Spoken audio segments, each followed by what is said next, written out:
How to download Google Play Store on iOS devices. In today's video, I'm going to be showing you how to download Google Play in your iPhone. First things first, what you need to do is open your web browser. You can open any web browser that you prefer.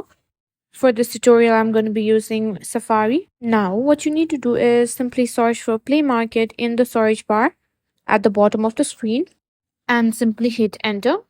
Now at the top of the page, we can see Google Play. Simply tap on it. Now this is the Google Play Store which we are going to bring it in our iOS. Now here we can see the share option. Simply tap on it and scroll down until you find an option that says add to home screen. Now what we need to do is tap on that and simply give it a name whichever you prefer, which might be anything. And now for this tutorial, I'm going to be using Google Play Store as its name and simply click on add. Now as you can see here, we can find Google Play Store on our iOS. Now when you open it, it will open Google Play Store just like in any Android phone.